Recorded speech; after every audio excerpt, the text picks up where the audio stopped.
Assalamualaikum, halo sahabat, bertemu kembali dengan saya, Dr. Yan. Hari ini kita melanjutkan sesi kemoterapi A2Z dan khusus hari ini adalah saya akan membahas ternyata banyak alat-alat baru untuk memberikan kemoterapi yang tujuannya tentunya mempermudah pasien dan juga mempermudah pemberi pelayanan. Sebelumnya kita bahas pemberian kemoterapi secara konvensional. Secara konvensional, sebagian besar kemoterapi diberikan secara infus, IV, intravenous. Ada yang diberikan secara oral, diminum. Ada juga yang intratekal, dimasukkan ke ruangan tertentu, atau juga bisa diberikan intraarterial, artinya dimasukkan di dalam pembuluh darah tertentu yang pembuluh darah tersebut mengalirkan darahnya ke tumor atau kanker yang dituju. Kemudian perkembangan selanjutnya dari sistem infus adalah kalau dulu infus manual, jadi obat dicampur dengan dosis tertentu, kemudian diteteskan, dihitung secara manual oleh para medisnya. Nah, kemudian sudah ada obat syringe pump, nanti kita lihat gambarnya. Jadi syringe itu alat suntik yang digerakkan secara mesin sehingga secara akurat bisa mendorong obat tersebut sehingga dosisnya lebih baik. Artinya terkonsentrasi obat tersebut di dalam serum atau plasma menjadi lebih terkendali. Kemudian yang lain lagi adalah infusion pump. Jadi infus tidak lagi hanya mengalir secara pasif karena gravitasi, karena tingginya digantung, tapi juga bisa ada mesin yang mengatur tetesannya.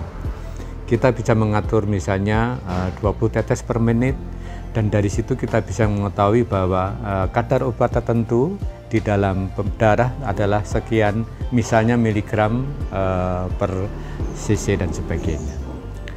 Jadi ada syringe pump, ada infusion pump. Kemudian alat yang lain lagi, biasanya kalau kita melakukan infus kan dicari pembuluh darah di vena, entah di lengan bawah, di punggung tangan, atau mungkin di tungkai. Nah, alat baru tersebut sebenarnya bukan baru, sudah lama digunakan, adalah memakai chemoport. Nanti kita lihat gambarnya. Chemoport adalah suatu chamber, suatu wadah yang seperti kantong, dibuat dari bahan yang inert, tidak menimbulkan reaksi, ditanam di bawah kulit, biasanya di bawah tulang selangka ini. Tapi kabelnya masuk ke pembuluh darah besar di dalam rongga dada, sehingga tidak perlu lagi menggunakan infus lewat vena di bawah. Karena bagaimanapun infus di sini kalau dipakai berulang kadang-kadang lumayan sulit mencarinya, kadang nyeri, kadang kaku dan sebagainya. Sehingga dengan menggunakan chemoport ini hanya sekali ditanam, kalau mau memasang infus lagi tinggal ditancap, tinggal dialirkan. Kemudian ada lagi perkembangan yang mudah.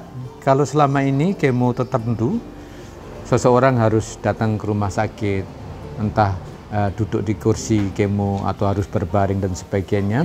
Tapi untuk kemoterapi yang sifatnya pendek, ODC, one day care, atau bahkan juga kemoterapi yang panjang, sekarang ada alat seperti botol begitu, elastisible pump, jadi seperti pompa yang secara kontinu bisa mendorong obat yang di dalam pompa tersebut, sehingga pasien yang sedang kemoterapi tetap bisa beraktivitas. Misalnya tetap bisa masuk kantor karena pump tersebut hanya sebesar handphone, tapi bentuknya bulat, itu dimasukkan ke blazernya atau ke jasnya, dan pasien tetap bisa melakukan aktivitas, misalnya rapat dan sebagainya, sambil tetap dilakukan kemoterapi.